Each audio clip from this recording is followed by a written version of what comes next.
morning, and welcome to Morning Movie News. We have our Cyborg, and his name is Ray Fisher. This is a fascinating bit of casting news. It made quite the splash last night. There's so much going on here, we have a lot to talk about. But I think the first thing is that splash. Warner Brothers and DC obviously took advantage of this movie news lull we were just talking about yesterday. But even without that, I think, so you have to hand it to their PR department on the one hand, but even without that, I think this really speaks to how well known the DC characters are. And that gives them an advantage over Marvel. Marvel has had to introduce these characters, their roster of the Avengers to the mainstream audience. Much was made, as you might recall, from that Marvel Assembling a Universe television special about their movies, that people initial's reaction to the Iron Man film and Thor, etc., was that Marvel was stuck with their B or C team after selling the rights to their most well-known characters such as Spider-Man and the X-Men, but of course they've made the Avengers their A team and really actually given those other commodities a run for their money, which might be bad form, I guess, on the part of the seller, but you know, all is fair in Hollywood. But so I think that if it's really also underlines that if perhaps Warner Brothers and DC had been a little bit more on the ball and you know, weren't so far behind Marvel, who knows what the matchup would be today, if they might be on a little more of an even keel. But so anyway, Cyborg, and that's a character, by the way, who is not particularly well known. We're not talking a Wonder Woman or a Batman level character, even Aquaman or the Flash. But still, Cyborg is well known, I think, through the Teen Titans animated series, the comic book as well, but I think especially the animated series where he was, I think, well known. And I think to some degree maybe that's why DC feels they want to bring him up in the ranks. They feel that he has a fan base that hasn't really been spoken to. So that's very interesting, just the fact that DC can make these headlines like this, and I think that when you're thinking about the Captain America 3 versus Batman versus Superman matchup in May 2016, just remember DC's ability to make that headline, and that even websites like Forbes carried this story. Forbes covers some Marvel news as well, but I don't think I had quite the scope with this Warner Brothers casting. So there's intense anticipation. The other thing I want to speak to is that this is another way I think that Warner Brothers and DC can differentiate themselves from Marvel, and that is diversity. Most of the Marvel movies have white male cast members, and a lot has been said about the fact that they're bringing up Rocket Raccoon rather than Black Panther. I mean, I know a lot of fans are upset about that and are frustrated, again, at the lack of diversity in the Marvel films, both in terms of race and gender. Marvel is making so many movies, yet they don't have a female lead character on the slate at all. Not even, they've hinted a Black Widow movie, maybe, but nothing official. And the same people go for a Black Panther film or a Luke Cage film. So many opportunities. Ant-Man, Guardians of the Galaxy, why are those properties going first? And as I've said before, I feel this is where DC could really set themselves apart with, you know, the Wonder Woman character, if they can pull that off, and now, of course, Cyborg. And I hope that Cyborg is a very well-integrated character into the group. I don't think that we want another situation like War Machine or Falcon. Both very well done. I think particularly Falcon, and Sam Jackson is Nick Fury. He's just become one character, Sam Fury. Now he does a very good job, and I did point out that I thought The Winter Soldier was the most diverse Marvel film to date. But still, those were secondary characters. And with the Justice League films, they're all supposed to be leads. So we'll see if DC actually can pull that off, if they have enough time in the film to establish that. And that's another issue here, time. There are so many characters in Batman versus Superman, one really has to wonder how they're going to be able to introduce so many of them effectively. My guess is they're casting these characters because they're going to be dropping hints. For instance, Superman will stop by Star Labs, he'll see Victor Stone's father, and maybe Vic will be visiting, and everyone will be able to whisper to their non-comic book friends, that's Cyborg, get ready, he's going to be a big character in the next movie. And you might even have a tease at the end of the film when maybe Batman shows up with support, reinforcements, and it happens to just be the Justice League. Because as you might recall, in the New 52, the very first story arc in the Justice League comic by Jeff Johns was all the other members of the Justice League coming together outside of Superman and then finding him and teaming up with him. So perhaps they might do a reverse POV on that story. And they've also, they covered that story in the Justice League War recent animated movie as well. I had major problems with that movie, and I certainly hope that's not a sign of things to come for the Justice League film. I don't actually like that whole story. I didn't like it as a comic, I didn't like it as an animated movie, and I'm very worried about what it'll be like as a live-action movie. And it concerns me that DC would, for the film, and Warner Brothers would perhaps adhere so closely to a property that I feel is not universally lauded. I mean, I don't care what they're saying over at the DC offices, but if you were to poll a number of comic book fans, I don't think any of them would say that that was an instantly iconic story. I mean, it was serviceable at best, in my opinion. So I don't know why it's not calling out to be adapted. But that's what you might see. So that would be my guess. Little sneak peeks and Easter eggs during the film, and then maybe a big reveal at the end. And so that's why you're seeing these casting announcements now. And expect more of them to come fast and furiously, because they're starting production on Batman vs. Superman, and these actors need to show up to work. So the other element here, of course, beyond the headlines and the diversity, is also, speaking of the comic, is that this isn't a huge surprise, because we know that Cyborg has something with him has been building because of how much attention he's been getting in the comics. With mixed results, in my opinion. I think he is one of the few characters who's benefited the most from the New 52. I think they fleshed his character out very nicely. I did enjoy his part of the Justice League story, that first arc in the Justice League War animated film. His relationship with his father. He's an All-American football star, which I guess is why, college football star, which is why I guess Ray Fisher seems a little bit younger than the rest of the cast. That also gives me a little bit of a pause for concern. Can this new young actor hold his own opposite more seasoned pros? I think Ben Affleck, I guess he can get used to being referred to in that manner, but Henry Cavill is certainly well established. Jesse Eisenberg, he seems younger than his age. And then Gal Gadot, she seems a little young too when you think about it. I hope we don't have too much of a junior Justice League. And poor Ben Affleck, I hope he's not hung out to dry. He's the clearly oldest member of the group here. We'll see, although I think he has a youthful appeal to him. But Ray Fisher does seem a little bit young, I think, especially with the way Cyborg has been depicted in the comics and in the animated series. They tend to draw characters looking a little bit older. So anyway, we have been seeing a lot of Victor Stone, aka Cyborg, in the New 52, and I think he's benefited from the exposure. And also, you might notice in Forever Evil, they recently gave him a new streamlined look. One of the big questions always about Cyborg is what actor is going to want to wear that suit. It's extremely bulky, not particularly flattering, and you can't really imagine a lot of kids being like, I want to wear that, which I think is an important component of a successful superhero, if kids want to dress up as you. So they've streamlined the uniform to be a little bit more Terminator-esque, you might say. So it's basically Victor Stone has the silhouette of an ordinary man, just part of it happens to be a machine. I also, speaking of the comics, I really liked the recent team up with Cyborg and the Metal Men. I thought that was a very smart idea. It really played off of his cyborg aspects, I thought maybe it would give him a potential love interest in Platinum, but it seems that she's interested in Dr. Tomorrow, I believe that's his name, or Will Morrow, Dr. Morrow over Vic. So we'll see what happens. But I thought that was a great team up, and although it speaks to some degree of the difficulty that they've been having with Cyborg. While he's been well developed in his backstory, we haven't seen a lot really coming out of him they talked a little bit about him being able to see like a digital universe, almost like a psychic in the X-Men and Marvel Universe can see the psychic plane. They created a digital plane over in the comics. So it'll also be interesting to see if that comes into play in the film. But of course, so again, Cyborg, no surprise that they wanted to use him. So we'll really see if they're able to utilize him well. And how also people react to this character. I think that, again, it's great that Warner Brothers and DC are going to be at the forefront of diversity in comic book movies. I hope they get it right. But Cyborg, again, is just a tricky character. I think if they wanted to bring diversity, DC has a lot better options. I think a lot more people wanted Jon Stewart. I wonder if the Teen Titans success of that animated series, Teen Titans Go, although they did end up canceling it, Warner Brothers and Cartoon Network, much to the annoyance of many people. But of course, Cyborg was a popular character there.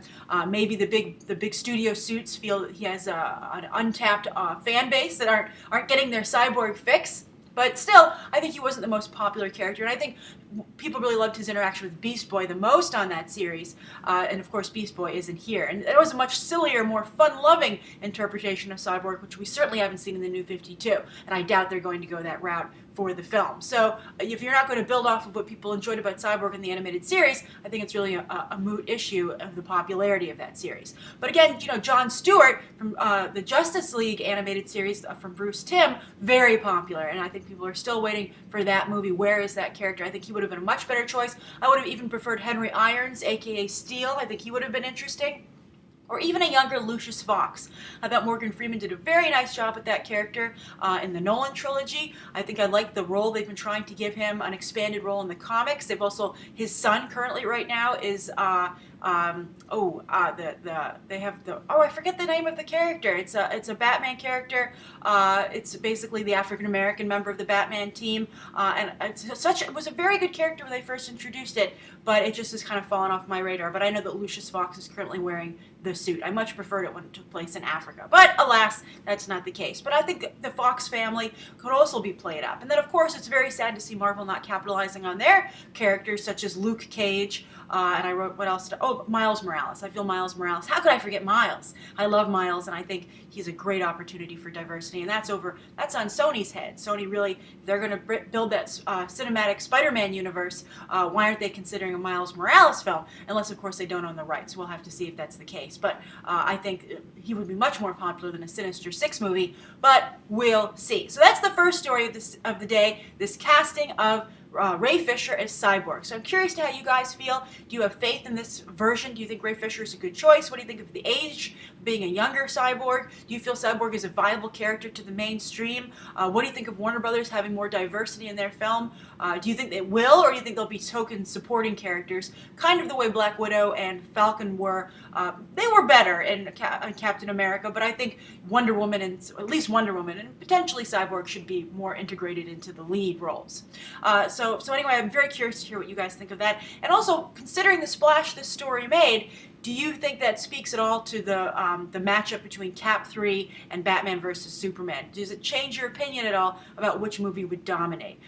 The splash, and maybe even also the casting. Maybe because Cyborg is here, that might pique your interest and pull you over to the Batman versus Superman side. Come on over. For a change, I'm over on the DC side, and I think it's only going to get more crowded here as this movie begins to take shape more and more. Oh, also, the last thing about this. Also, how do you want to see this integrated into Batman versus Superman? Do you want these characters to show up right away? Do you want the Easter eggs kind of teasing sequence where they show up at the end? Do you want to be introduced just to maybe Vic Stone here and he turns into Cyborg in the Justice League film? Write your thoughts down below as to that as well. So that's the first story of the day. Huge story. The other big story, actually two really were huge. I'll talk about Peter Jackson and the change of title for The Hobbit in a moment. But first I want to talk about another casting issue, and that's the casting of Jem. That finally came up here. Let me bring up the story. Hold on. Sorry here. I accidentally closed it. Okay, I have the window now. Sorry about that. So, Jem and the Holograms very quickly found its stars. This made a lot of rounds on the internet yesterday. And I'll give you the cast first, and then the reason why I really want to talk about this, and that's the very misleading publicity stunt of the open casting call. So that's, I think, the real issue here. But let's just first discuss who the Jem and the Holograms will be. So Jem will be Nashville actress. That's the television show about country music. Aubrey Peoples, she will be Jem. For John M. Chu, who will be directing from the Step Up films and also the Bieber movies and G.I. Joe Retaliation. So he has some experience with special effects. Then the rest of the Holograms group will be Stephanie Scott from Ant Farm on the Disney Channel. Let's see here. She'll play Jem's sister, Kimber. Pretty Little Liars actress Aurora Perrineau will play Shauna. And the Fosters, Haley Kiyoko, has been cast as Asia. So, of course, they have other roles to give you here, but this is your Fab Four. Very interesting choice. First of all, you'll notice that it is across the board a TV group of actresses. It'll be interesting to see if together they can warrant a movie level of talent. It's very difficult to make that transition, and not to have any film actresses, I think, is perhaps a stepping stone. You don't want this to seem like Jem and the Holograms, the TV movie. I guess it'll have to have amazing special effects to kind of distance itself from its TV roots. But also, the big thing that's I noticed right away about this casting is how young it seems. It seems very tween-friendly, very Hannah. It really is the Hannah Montana treatment of this that I think some of us expected with this talent behind the camera. Jason Blum also from the horror guru, producer extraordinaire. He's behind this as well. It's one of his first big non-horror films, or perhaps it will be horrifying. We'll have to see. But I think it seems very young, and of course, well, Jem and the Holograms, their true nature is to be on the younger side. When they, as I have gleamed from the from covering this and researching Jem and the holograms, when they kind of power up, I guess, to be rock stars, they seem older. And so obviously that's not going to be the case here. And I don't really know what the holograms will add to the whole situation. If they're, I mean, if it's just going to add like costume and hair and glitter, that seems like a lot of work for to employ holographic technology. So, I mean, it's not like they've, I think it would be more interesting if they had cast a second set of actresses who are older to play these characters when they're holograms. Maybe that would have been more interesting. But obviously the casting coup here is to hope, just the plan is to hope that all of the fan bases for these actresses on their respective television shows come together for one mighty Jem and the Holograms fan base and try and interest a generation that is not familiar with the material. And I guess they're taking their original fans for granted a little bit. So I'm curious to how you guys feel about this casting. Do you feel it's a good casting choice, or do you feel that you think it's too teeny bopper and you're not happy about it? But let's go back to what I was saying about the open casting call, and that's kind of a publicity stunt that Hollywood has been using really for a long time. We're talking Gone with the Wind. There was also an open casting call for the role of Scarlett O'Hara, but of course at the end of the day it went to Janet Leigh, a very famous, successful, already well-known actress at the time. And of course recently there was an open casting call for the role of Peter Pan.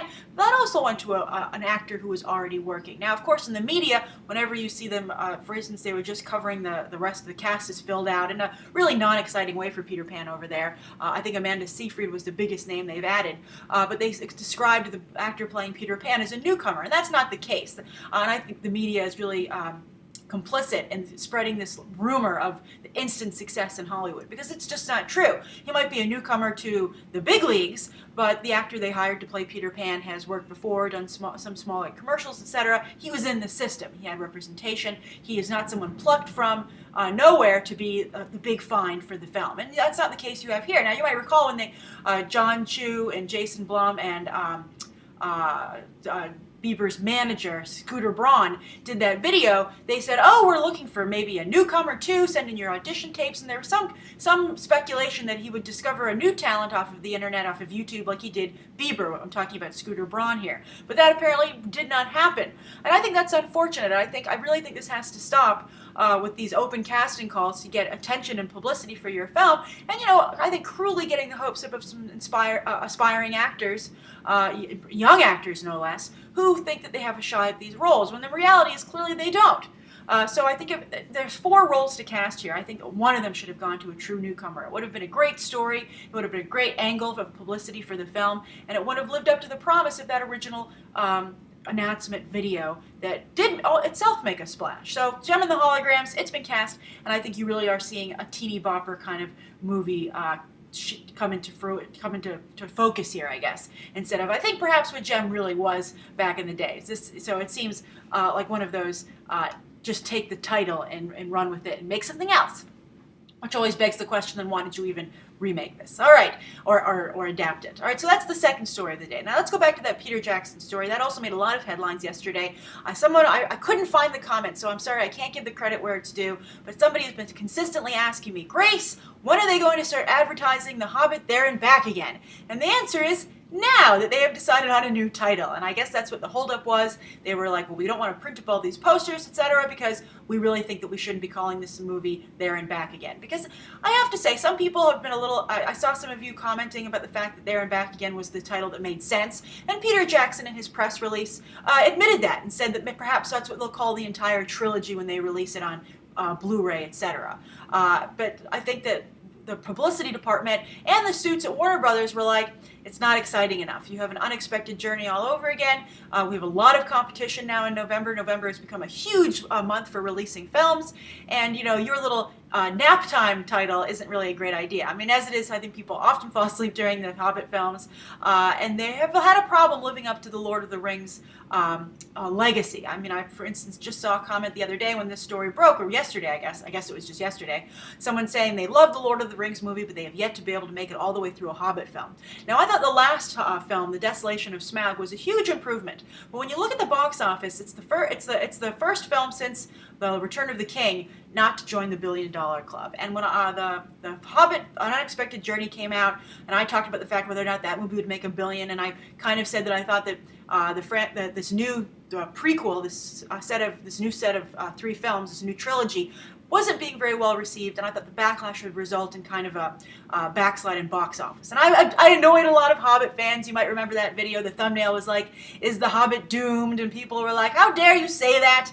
And while the first Hobbit film did make it to $1 billion, the second one did not. And I think, of course, you didn't see any publicity about that. Warner Brothers was able to bury that. I'm sure they loved the fact that Frozen did so well, although probably not if it took any of their audience away from them. But at the same time, it took away from, it allowed them to go unnoticed, and that the Hobbit, The Desolation of Smaug, did not join the $1 billion club. And today, for a movie like that, that's a bad sign. It came about $50 million short. That's close, but still, so many movies. There are Transformers movies in there. The fourth Pirates movie is in there. Iron Man 3, which a lot of people had a problem with. So how can The Desolation of Smaug, a very good film, and I feel a return to form for Jackson for this franchise, for that not to join the $1 billion club, I think is a troubling sign. And I think it speaks to the fact that a lot of people just didn't get over An Unexpected Journey and just couldn't either they couldn't believe this film was good, or it took enough of their love away from it or dampened their enthusiasm for this franchise that they didn't go and see the Hobbit, The Desolation of Smaug numerous times, so you didn't get that high box office that was necessary. So that's why I think you've seen a change in title. The new title is much more, see this in theaters, it's The Hobbit, The Battle of the Five Armies. That does sound very exciting, and of course, as we all recall how The Desolation of Smaug ended, it really got, it ended on a cliffhanger, and I think this title more or less promises that there will be something exciting once you jump off that cliff. There and Back Again, I think, seems a little bit, to me, There and Back Again seems like you could totally rent it. But some people are upset about this who are want the authenticity of the original The Hobbit novel that was J.R.R. Tolkien.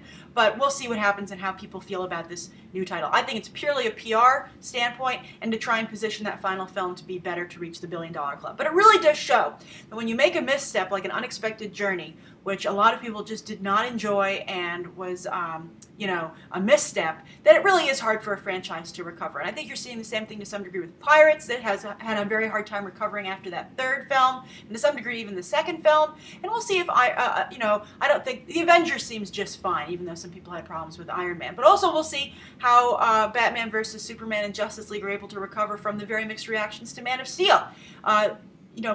These things do, sometimes they're a little bit of a delayed reaction because people want to go see that first film, but it does come into play later with the sequel, etc. So I just think it's very interesting to how I think Jackson has kind of hobbled his own franchise. And maybe let's see if they can get it back again. Because The Desolation of Smaug really was very good. I thought it was an excellent film and top-notch. I really liked it more than some of the Lord of the Rings films. All right, so anyway, that's the third story of the day. On to the viewer question. This is from Marcus Laura. You might see Marcus sometimes in the comment section. He's a very avid commenter. I actually met Marcus once, I believe at San Diego Comic-Con, right, Marcus? You're a West Coaster. But Marcus, I always enjoy seeing his questions. He's a frequent avid commenter. And as a frequent commenter and a frequent viewer, which again, as I said, I appreciate, he wanted to know, Grace, when will you be covering William Hurt walking off of Midnight Rider? I have been talking a lot about Midnight Rider, but I did not discuss some of the most recent developments, but I think you're right. I think that, Marcus, they do deserve some attention and just to see what's going on with that project. Of course, Midnight Rider is the film where Sarah Jones, the camera assistant, was killed from an oncoming train. The production did not have a permit to shoot there, and it's really raised a lot of questions about on-set safety and the risks that crews often take, particularly low-budget indie crews. This wasn't an indie film. I believe Open Road is the distributor, but these smaller films, the risks they take to try and get the shot. And while it's usually, there's a bravado about it, when it results in injury, in this case death, it really shows that this should be taken more seriously. So of course, there was Sarah Jones's tragic death a few months ago, that back in February, I believe, made a lot of headlines. Then it seemed to go away for a little bit. They lost some momentum. There was the big push to get her included in the in memoriam for the Oscars. She did get a quick card. But then, of course, when Midnight Rider just recently wanted to ramp up production again in Los Angeles, there's been a movement to boycott the film by crew. But then the latest developments, there have actually been two. As Marcus Loera pointed out, William Hurt walked off the film. He's dropped out. Some people said, well, I think that even though it took him a long time, and I think it's unfortunate he's never spoken out about this, at least he did walk off the film. So I think you have to give him credit for that. I wish that he had made some sort of statement. I feel, he's really he is the biggest name associated with this project, and I think that he had not only an opportunity but something of a responsibility to speak to this and to draw more attention to it. But I guess, also, I think William Hurt doesn't want to have the obvious question as to why didn't you say something and stop this unsafe situation from happening that resulted in the death of this, young camera operator who trusted her superiors on this set, one of which was you. So William Hurt's just kind of really staying in the shadows, but at least he dropped off the film, and that will help the movement, and I think that's at least one good thing that he did. But the other really interesting thing, Marcus, I don't know if you've heard about this and everybody else watching today, is that there was another story that Deadline broke that the producer of the film, Jodie Savin, and this is another producer who is the wife of the director. This is a little bit of a pet peeve of mine. Zack Snyder's wife is his producer. Christopher Nolan's wife is his producer as well. I get a little frustrated that all these wives are producers, and to me they just seem to be yes men or backup for their husbands, another vote whenever they have to make a creative decision. Because I think all of this talent, from this director on Midnight Rider to Christopher Nolan to Zack Snyder, none of them have made the mistakes, obviously, that this director on Midnight Rider did. But, there have been problems, and it doesn't seem like these producers, their wives, are able to step out of their wife role and say, well, I think you're making a mistake, or have you thought about doing this? And I think it belittles the role of producer. It's not just, hey, let's put my wife in this role so that she can back me up and I have more power on set as the director. In these cases, these directors are also producers, but the role of producer is a very powerful, productive role, and if they just happen to be married, so be it. But I just don't like these husband-wife teams that are director-producers that seem to, the wife doesn't really seem to have a creative voice at all. She just seems to be an extension of her husband. And on that note, Jodie Savin is an extension of her husband, and that it's been revealed that she recently gave a talk before this horrible incident down in, I believe it was Savannah, to a women's group there. She gave a talk, and in it, she vocally and very outrightly complained about the previous film commissioner in the state, or where they were filming in Georgia, I believe, saying he was really a stickler for following the rules. He wouldn't let them, quote unquote, do anything, and she was glad that he was no longer in the position because he was a real pain and slowed up production. So those comments are very damning, and the fact that she would come out right before this horrible incident and be so adamant that nobody should get in the way of their production, even in the name of permits and safety and the law, I think is really bad, and speaks publicly, so it's on public record, speaks to the irresponsible nature of the people in charge on this film.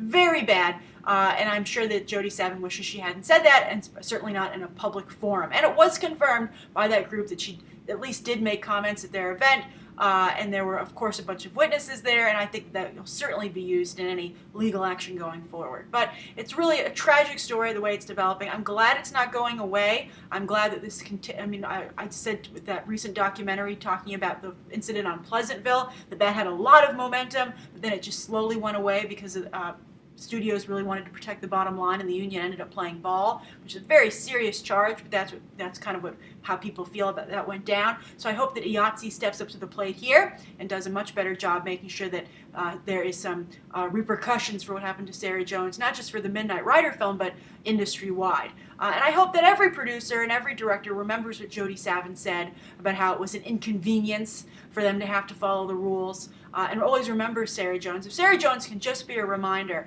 of how crucial it is that you are responsible for the safety of those working under you and with you, that right there I think would be a great legacy to honor her. So that's the update on Midnight Rider, what's going on with that situation right now. Thank you for your question, Marcus. Thank you everybody for tuning in today. Write what you think of today's 3 top stories, the viewer question, and anything you'd like to see covered on Monday, and any questions that you might have. Thanks for watching. Bye.